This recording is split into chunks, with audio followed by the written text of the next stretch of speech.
Muito bem, pessoal. Bom dia a todos e a todas. É um prazer aí estar com vocês novamente, depois dessa pandemia toda, né? O primeiro evento aí presencial da área tributária. Estou bastante animado aí com essa retomada aí da normalidade, né? Do novo normal. Bom, hoje o dia aqui é para a gente falar um pouquinho sobre ESG, tá?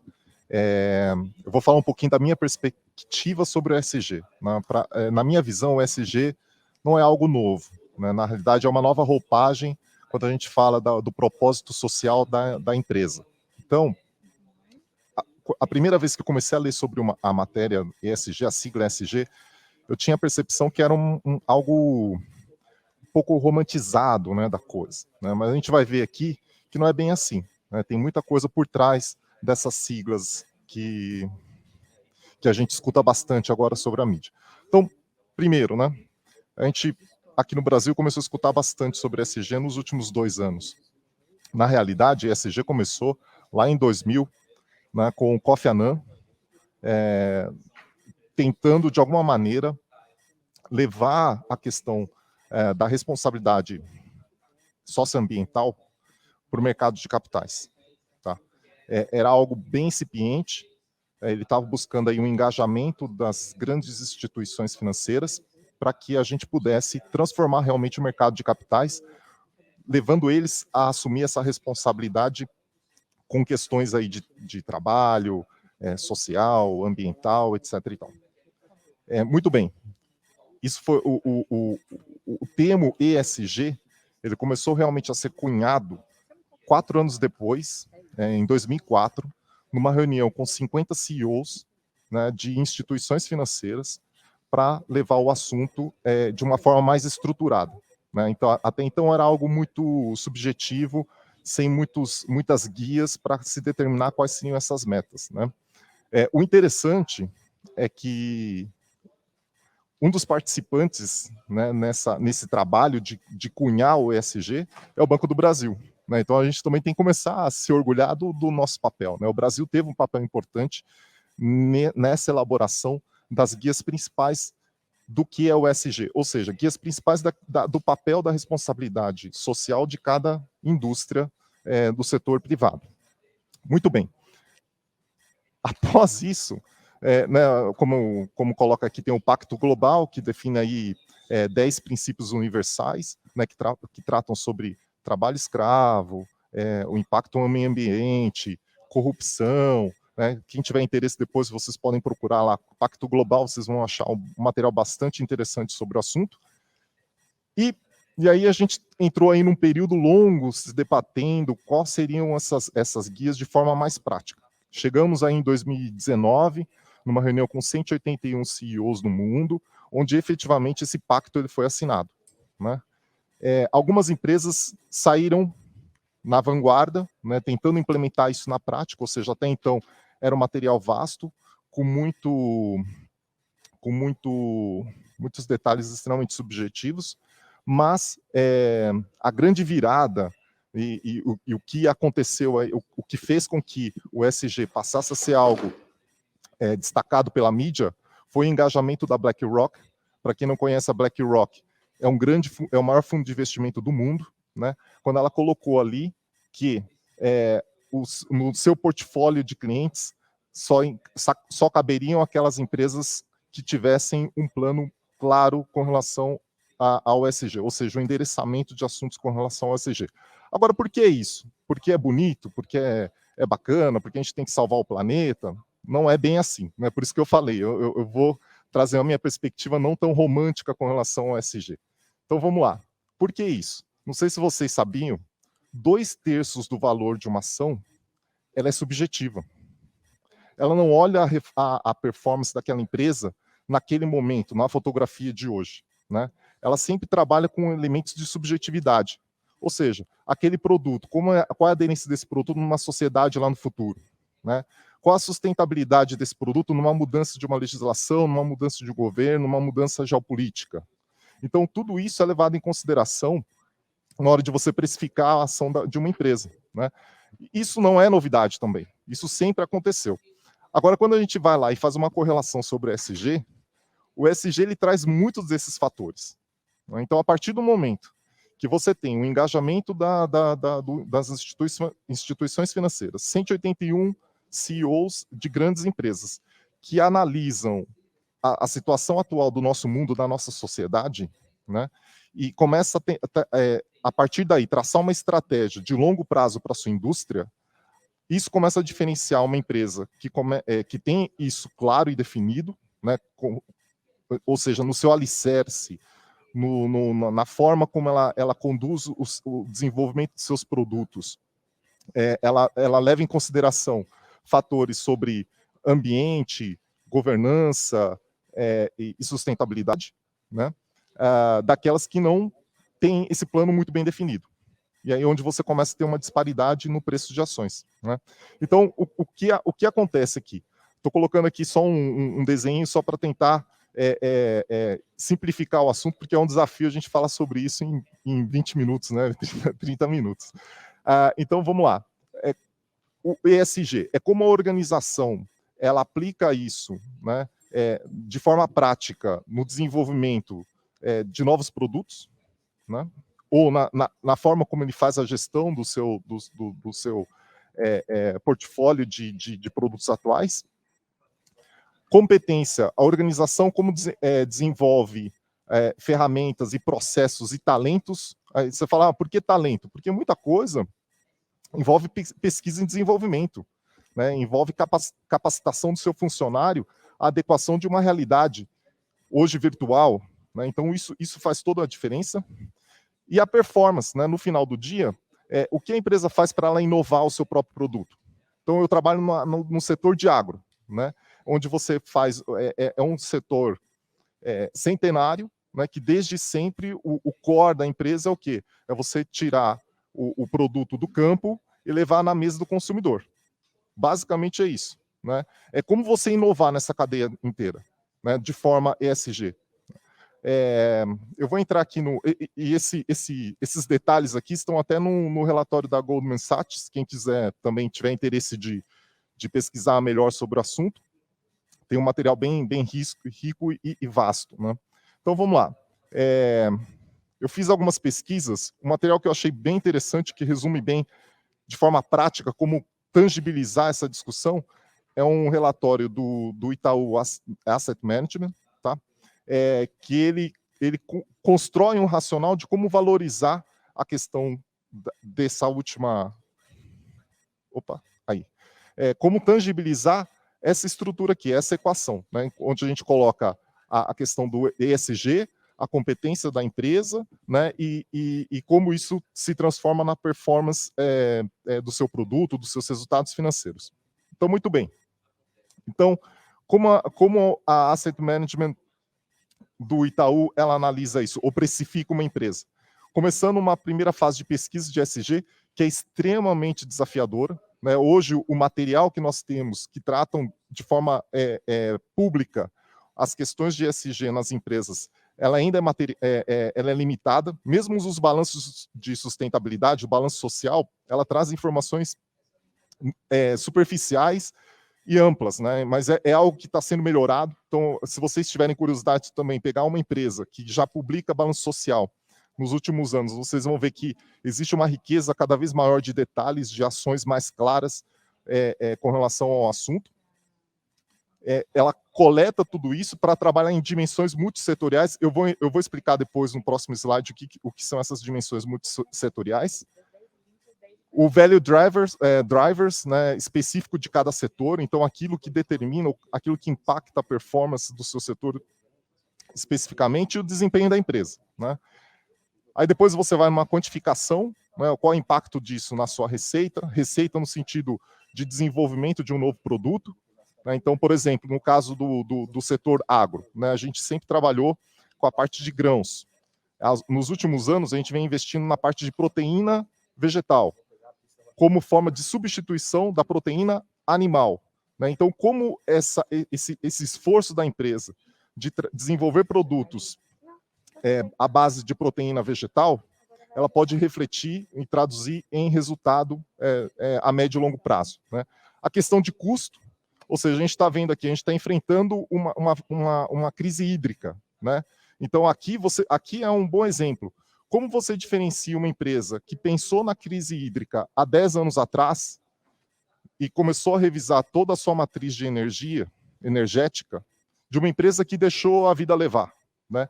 Então, esse é até um exemplo que surgiu aqui de última hora aqui no Palanque. É bom falar, né? Porque a gente vai oxigenando, a gente vai vendo alguns exemplos. Mas olha só que interessante. Isso diferencia o preço de ação, né? Então, uma empresa que vai sendo acompanhada por um analista financeiro, que ela investiu há 10 anos atrás numa matriz energética que não dependesse da matriz de energia que nós temos aqui no Brasil, que é hídrica, né? Ela foi buscando, não só na economia, renovando o seu parque de equipamentos, mas também buscando outras formas, como a eólica ou algo similar. Essa empresa hoje ela tem um custo operacional muito menor do que aquela que não investiu nisso, né? A questão de despesas, provisões, aqui a gente vai falar um pouquinho depois na parte tributária, que impacta bastante. Infelizmente, o Brasil é um país onde carrega no seu balanço o passivo tributário muito grande, né, e traz muito risco isso. O Gilberto comentou na palestra anterior, a questão do CAPEX, né, a gestão do seu CAPEX, que é o ROIC, né, o EVA. Então, o quanto que você carrega no seu balanço, e que custa isso para a empresa, né, que poderia estar sendo investido em outras frentes, e custo do capital, que é o ROIC, né, no final do dia. E depois ele parte para o VPL, que é o mais divertido, né, que aí é um exercício de imaginação, né, você colocar tudo isso aqui num caldeirão, misturar e ver o quanto que essa empresa vale hoje, como ela vai se comportar lá na frente, o quanto essa empresa ela está preparada para uma nova pandemia, né. É interessante, né, porque você vê algumas empresas do mesmo setor que foram extremamente impactadas negativamente com relação à pandemia e outras que já tinham uma estrutura mais flexível e mais preparada que conseguiram tirar vantagem muito rápido desse momento e trazer resultados mais sólidos, não só durante a pandemia, outras que trouxeram um resultado de recuperação muito mais rápido do que outras, né? Então, muito bem. Avançando um pouquinho aqui, a questão...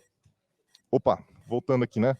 Eu falei aqui das dimensões multissetoriais. Então, o que são essas dimensões multissetoriais? Isso aqui é uma análise bem interessante. O que cada um desses eventos pode impactar algum setor. Tá? Eu não achei nada construído do agronegócio, por isso que eu não arrisquei a trazer, porque eu prefiro trazer dados mais concretos com pessoas que já pesquisaram sobre o tema. Mas, por exemplo, aqui, a questão da mudança climática. Qual é o impacto disso numa telecom? Ela é baixa, né? Ela não interfere tanto. Já no setor de siderurgia, ela é alta. Né? Por quê? Porque você começa a ter ações governamentais que restringem a operação de uma siderúrgica. Né? Então, tudo isso ele é tabelado e de alguma maneira quantificado. Eu não vou passar item a item aqui, porque né, depois do material, acredito que vocês vão receber, vocês conseguem fazer essa analogia. Mas um caso, por exemplo, mudança climática no nosso setor de agronegócio é extremamente alto, o impacto é extremamente alto. Né? Não só com relação às regras governamentais que podem restringir o acesso da nossa empresa ao produto agrícola, né? Mas também a questão de custo, né? Porque vai aumentar o custo operacional da empresa, a questão do volume, né, porque você tem uma seca maior, a produção cai e você tem um impacto maior com relação ao volume, porque toda a sua estrutura é montada em cima de uma perspectiva mínima de volume para você operar. Enfim, para cada um desses itens, você tem um peso e isso depois é traduzido em números que entram naquela equação que eu apresentei no slide anterior. Tá? Muito bem, avançando aqui um pouquinho, para a gente entrar e a gente poder ficar um pouco... que esse aqui é o meu último slide, né? Então a gente pode ficar um tempinho falando sobre assunto. Infelizmente a gente não tem chat, porque eu gosto de interagir bastante com as pessoas, porque aqui é um bate-papo, né? A questão expositiva deixa aí para os professores de profissão. Mas muito bem, nós temos aqui na ADM o compromisso na COP agora 27, a ADM participou, a empresa que eu trabalho participou e assinou um termo de compromisso na questão da gestão do uso de recursos naturais, a questão também do rastreamento da soja, né? Então a gente já tem um anúncio que até final de 2022, 100% da soja e do milho originado pela empresa, ela tem que ser rastreada, né? Hoje a gente está muito próximo do 100%, a gente não atingiu 100% porque a gente acaba operando com terceiros, né? A gente acaba comprando de uma cooperativa e a gente acaba dificultando um pouco o acesso da origem daquela soja que a gente adquire de forma terceirizada, né, que é através das cooperativas. Mas até final de 2022, o nosso compromisso é que 100% dos grãos originados pela companhia ela tenha rastreabilidade.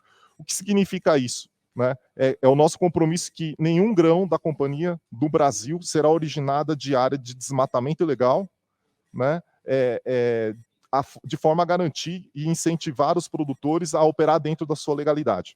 Né? Esse é um dos temas. O outro tema é a questão do uso consciente e racional da energia, de água. O nosso processo produtivo acaba consumindo água, gás, então todo um exercício, todo um investimento em termos de CAPEX, né, para que o nosso produto ele seja feito de forma mais eficiente, consumindo menos recursos naturais. Tem outros trends aqui também, que trends, assim, tendências, desculpa, com relação à área de alimentação. Né? A gente vê basicamente aí 3 tendências mundiais. Uma questão da segurança alimentar, né? Como alimentar a população nas próximas décadas. Né? Então, faço um passo atrás, nem todo mundo conhece a ADM. A ADM é uma das maiores tradings do mundo. Vocês já devem ter escutado a sigla ABCD, né, que é A de ADM, B de Bunge, C de Cargill, D de Dreyfus. Tem a Cofco também, que é um grande player atual, é uma empresa chinesa, mas mais conhecido mundialmente é a ABCD. Só para vocês terem ideia, mais de 50% de todo o alimento do mundo passa na mão dessas 4 empresas. Né? E por que o SG sempre esteve presente nessas 4 empresas? Porque imagina, a preocupação do governo controlar, assim, ter a consciência de que 40% dos alimentos passam na mão de poucas empresas. Então, a questão regulatória do governo, para garantir que não existe um monopólio, né, uma manipulação de preços de produtos agrícolas, etc., é gigante. E isso passa na questão da governança. Né? E eu fiz esse passo atrás só para vocês entenderem, porque eu estou falando bastante do agronegócio aqui, mas, então, essas 3 tendências, né? Segurança alimentar, como alimentar a nossa sociedade no futuro, a questão da sustentabilidade, né? Então, incentivar cada vez mais as práticas agrícolas conscientes, né? E que obedeçam aí às normas locais, mas que vá mais além, né? Do que somente cumprir a legislação ambiental de cada país. E tem a questão da nutrição, né? Que é a sociedade flexitariana, nem vegetariana, né, nem vegana, mas é aquela pessoa que começa a optar por si só, fala assim, olha, uma vez por semana eu não vou comer carne, ou 2 vezes por semana. Então, que tipo de proteína você substitui? Né? Por isso que você vê nas gôndolas dos supermercados cada vez mais esses produtos, hambúrguer do futuro, né, a rede Burger King com aquele Rebel Whopper, enfim, você vai no Outback, você encontra ali aqueles hambúrgueres vegetarianos. Então, o que acontece? Isso é uma tendência, né? Se você conversa aí com os mais jovens, todos eles, né, buscando evitar o consumo de proteína animal, que é justamente ele tem conexão com relação à emissão de gases estufas, né? Porque todo mundo sabe que a produção da proteína animal ela acaba tendo um impacto grande no efeito, tendo um impacto grande no efeito estufa no mundo. Enfim, tudo isso dentro de um pacote ESG. Indo para a parte tributária, e o que o tributário tem a ver com tudo isso? Né? No G do ESG, que é a governança. Né? Quanto mais transparência que você der para a sua gestão tributária no seu balanço, mais tranquilo o investidor está. O investidor, ele olha basicamente aquela siglinha lá do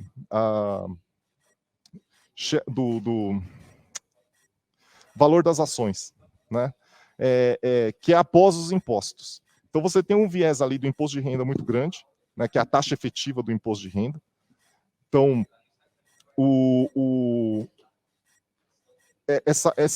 esse movimento de mudanças das taxas efetivas no mundo inteiro, ela acaba impactando o preço das ações, porque a gente calcula isso após o imposto de renda. E tem a questão do risco, né? O risco ele se divide aí, na minha visão, em duas partes. A questão da gestão do seu contencioso tributário, que impacta bastante os países aqui na América do Sul, né? E a questão dos incentivos fiscais. Tá? Então, o que a ADM ela enxerga a parte tributária, o G da parte tributária, a governança da parte tributária, nesses três pilares aqui. É a integridade na gestão do compliance, que é o que se espera de todas as empresas, né? Fazer o certo de forma certa, correta. A questão da geração de agregação de valor ao negócio. Aqui muda um pouco o viés, né? Eu comecei minha carreira que o forte era o planejamento tributário, é você sentar com o governo, negociar um incentivo fiscal e tal. Aqui vai mais além disso, é como você sustentar um negócio sem um incentivo fiscal, né? E esse é o grande desafio do profissional tributário dentro de uma empresa hoje. É trabalhar no planejamento estratégico e garantir que no modelo que eles estão colocando, a parte tributária ela não tem um peso de definir se o negócio vai para frente ou não, né? E a construção de uma legislação tributária mais racional que traga a segurança jurídica. Esse aqui também é um novo paradigma. O contribuinte sempre teve uma relação bélica com o fisco, né? Isso não só no Brasil, em qualquer país do mundo.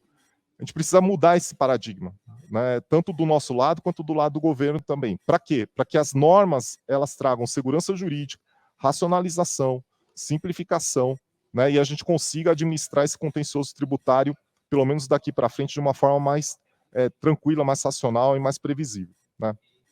Então, como a gente passa por esses 4 quadrantes aqui? Compliance, a gente falou um pouquinho, né? Adquirir ferramentas, tecnologias, treinamento, capacitação do time, parceria das áreas de negócio, isso aqui é extremamente importante, né? Trazer o negócio para perto da área tributária e eles identificarem que não adianta um regime especial, porque o regime especial ele pode ser revogado na próxima gestão, a legislação ela pode mudar. Isso, de novo, não é uma questão aqui só no Brasil, não. Toda essa discussão que a gente está falando de reforma tributária do imposto de renda, das alíquotas, é justamente uma forma para você desincentivar a levar o seu negócio de um país de um país com uma alta tributação de imposto de renda para um país de baixa tributação de imposto de renda, né? O diálogo com as autoridades governamentais, isso aqui é um desafio muito grande no Brasil, para construir como a gente desarma essa bomba, né? Então, o que eu quero, só para ilustrar a vocês o que isso, do que a gente está falando aqui. A gente tem hoje pelo menos na área agrícola, temos 2 assuntos bem impactantes aqui. O ADC 49, né, que fala da transferência de estabelecimentos sem a tributação do ICMS. A gente está falando do convênio 100 também, né? Agora, imagine uma indústria que, nas últimas décadas, ela definiu onde colocar a sua fábrica com base na parte tributária, né? Então, você deixa toda a questão logística, de mercado consumidor, em segundo plano, e você foca só na parte tributária. Então, você vê hoje um pátio industrial no interior brasileiro que não tem razão de estar lá. E se você tira esse incentivo, e a única razão dele estar lá é justamente o incentivo fiscal. Se você tira esse incentivo fiscal do dia para a noite, você fecha aquela fábrica, né? Então, como você faz essa transição? Então, se você pegar um país vizinho nosso, a Argentina, vou falar do nosso setor aqui do agro, né, de grãos. Toda a fábrica de grãos na Argentina, ela fica nos portos. Então, você acaba transportando o grão, processa ele no porto e dali ele vai para exportação, muito mais eficiente, com custo menor, né? Agora aqui no Brasil é o contrário, você tem todas as fábricas no interior do Brasil, onde o caminhão ele tem que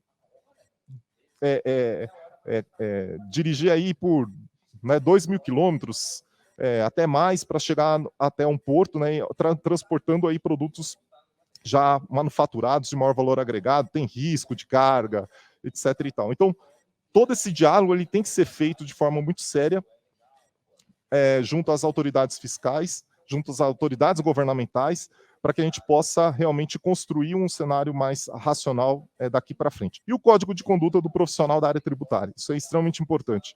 A pressão da área, da área comercial, ela é natural, ela ocorre e faz parte, né? A gente não pode esperar que a área comercial não exerça o papel dela de buscar e pressionar a gente por uma solução, mas a gente tem que ter aquela retidão com relação à questão da ética, né?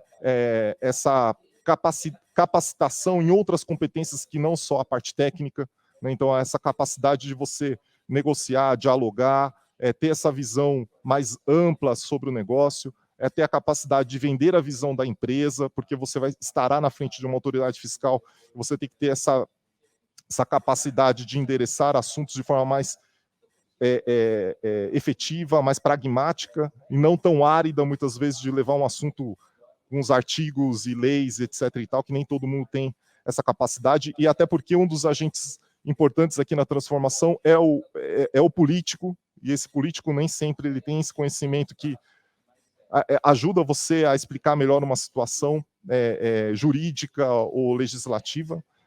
Então, esse código de conduta do profissional da área tributária em cada uma das empresas é extremamente importante para definir quais são as competências que você precisa desenvolver no seu profissional para que a gente possa enfrentar melhor aí um futuro. Acho que é isso, eu acelerei bastante, espero ter passado uma ideia aí do papel da área tributária, né, no ESG.